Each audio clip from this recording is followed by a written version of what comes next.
Hey guys, welcome to the Joe Silverback show. I'm your host, Joe Bunton, and today we're going to talk about quiet time, solitude, how much, an hour a day of solitude as a minimum.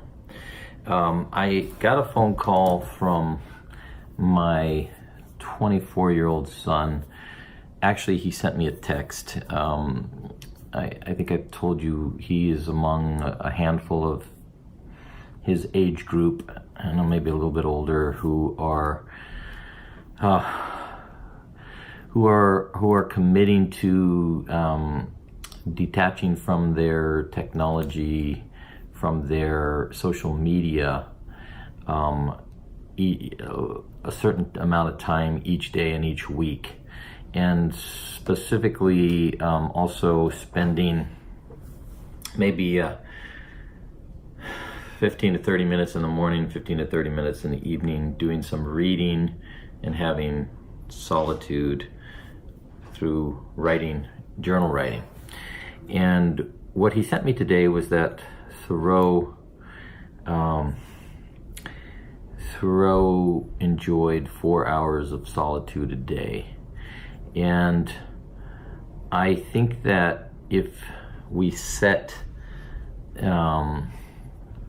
our awareness on the crucial need we have of just being alone with our own thoughts, with nobody else interrupting, an hour a day is kind of a minimum that we should have just with ourselves. And it can grow from there. Mahatma Gandhi, I used to like what I read about Mahatma Gandhi. He used to walk about 15 miles a day, and that was his contemplation time and his writing time. So he was walking and composing, and he filled up quite a number of volumes with his philosophy and his thoughts, but also a man who spent a lot of deep time in solitude.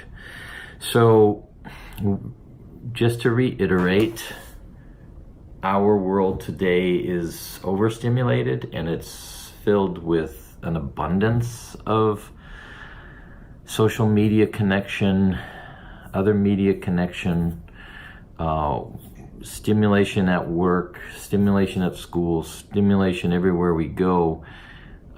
What it's not filled with is opportunities for quietude and solitude, and therefore this is where the need is in terms of balance. The mountains, the desert, the coastline, as we're coming to the middle of May, spring is in the air. We're in the midst of spring. We're halfway to the beginning of summer, and there's a pressing need for all of us that we feel a need to rejuvenate and reconnect, and places of nature are where we tend to flock to when we need this, and for all the reasons that we've discussed so many times before. I was talking to a colleague yesterday, and we were talking about some of the thin-skinned issues of today that people are feeling. There seems to be a oversensitivity that has been continuously growing in the developed countries and the developed societies like ours, where we have so much wealth creation that we have all this leisure to engage in all kinds of extracurricular interests, and also where we have all this time to actually think about how we feel. And thinking about how we feel isn't necessarily a great thing if we don't know how to feel good, and if we don't know how to control feeling bad. Having a lot of time, if we don't know how to control feeling good, and we don't know how to control not feeling bad is not necessarily a good thing.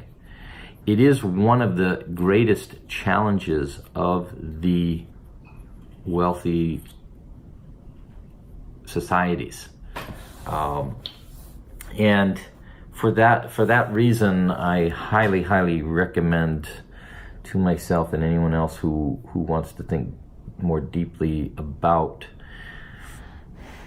everything that makes us human, is to read history. Because when you read history, you'll see that some other time period suffering was maybe 1,000 times greater than yours today, or maybe 100 times, or maybe 10 times. And hopefully that puts in a perspective that, wow, what am I complaining about?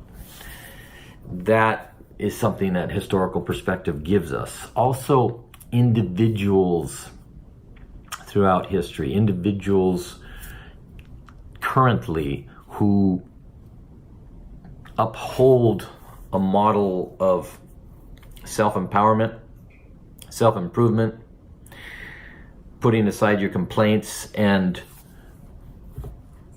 achieving, going after the goals that you want now. So reading historically about other people's achievements, especially historical achievement where the obstacles were 10 times or 100 times or 1,000 times greater than the obstacles before us today, should help us put into our perspective that our complaints are self-derived, and it could possibly mean that the only thing we really need to do is reshape our focus. And since there is a great deal of truth to we are and we become what we put our attention to most, we are what we put our attention to most, we become what we put our attention to most. If we're putting our attention towards those areas in our life that make us complain, then we need to shift our focus. So I was complaining about wanting to have deep, meaningful conversations with men, and I have a twin brother that I lost maybe 10, 11 years ago. Our whole history was steeped in daily debates, arguments, walks, talks, conversations. We would argue with each other, but always end up having our arms around each other. And somebody basically told me to stop complaining about that and spend more time with my own thoughts, or spend more time creating what I wanted. And that's what I did after crying about it for a little bit. So this is something that is a daily need that we have, and the way that we sharpen our focus on these sensitivities that we have, on these feelings that we allow ourselves to dwell on, is just allowing ourselves to watch them in our own solitude and understand that our attention is in our control. So you watch them, and then you make a decision on how you want to control the bad thoughts and the bad feelings, and how you want to control for having more good thoughts and good feelings. And it's amazing what happens. And that's why I always go back to nature, because it's almost impossible for me to go into any place in nature and sit in solitude and not have my bad feelings dissolve and merge into something more complete, something that makes me feel more complete and more connected. More connected to what? Well, more connected to what I think of as higher power and higher purpose, and that higher power and higher purpose connects me to my own sense of, well, what is my purpose and what is my power, and how am I going to act and behave so that I'm more in line with that?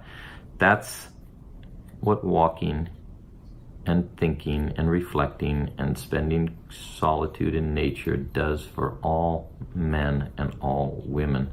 And that's why I recommend it. And that's also what reading will do if you put your attention to reading people whose focus is aligned with those principles. And one of the things that I've mentioned before that I found invaluable was studying successful, high achievement people. And the interesting thing about studying success-oriented people or successful people, people who have achieved success, is not that they suffer less than you do or less than I do. If they've achieved 10 times what I've achieved, or 100 times what I've achieved, or 1,000 times what I've achieved, and I sit there and look at how successful they are, I'm kind of going to be thinking, wow, man, your life has been so easy, you've achieved so much. What do you learn? You learn that they may have suffered, and they may even currently, while they're successful, suffer 10 times, 100 times, or 1,000 times more than I do. Aha, what does that mean? That means that suffering doesn't have to do with achievement. Everybody who achieves anything has to deal with his or her own suffering, his or her own obstacles. And 99.9% of all people who have achieved and succeeded at anything, and I would even say the greater their achievement, the greater their suffering, the greater their obstacles, because you cannot get through to the level of the highest potential of achievement without dealing with obstacles. And so then I go to my petty concerns and say, wow, you know what? I have a choice. I can spend my time on the obstacles, or I can spend my time on focusing on that which makes me feel good, which is the achievement that I want to accomplish and the sense of purpose that I want to feel connected to. And that's the circle that we're building on that ties in with Thoreau's 4 hours of solitude and my challenge to everybody to have a minimum of 1 hour of solitude. And the more leisure time you have, the more two things I believe you need to, and I need to, implement into our life. What am I doing with my free time that makes me feel connected to higher purpose and higher value? What am I reading that helps connect me to higher purpose and higher value? If I am reading things that disconnect me from higher purpose and higher value, then that is a choice that I am making, and that's where my attention is lying.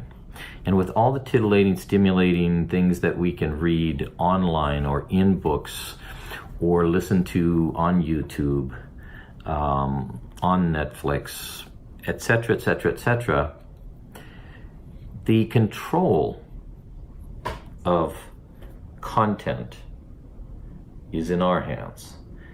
And that's where solitude and quietude and alone time with our own thoughts, aware of our own feelings, connecting to our own sense of purpose and our own sense of higher purpose, brings us back to, oh, well, let's see. Maybe I'll take Jordan Peterson's 12 Rules for Life book and read it. Maybe I'll read Dennis Prager's book on, happiness.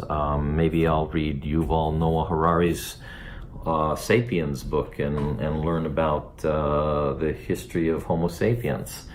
Maybe I'll read Albert Schweitzer's Primeval Forest and understand that 100 years ago, this guy was dealing with deadly viruses down in the Congo, and he was connected to purpose, and that was his purpose.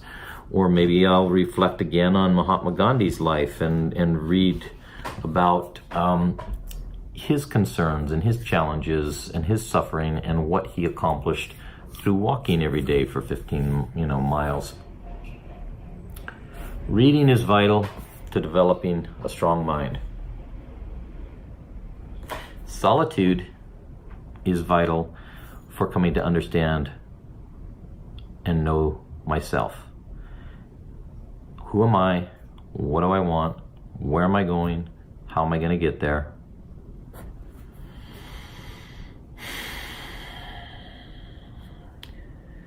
Namaste.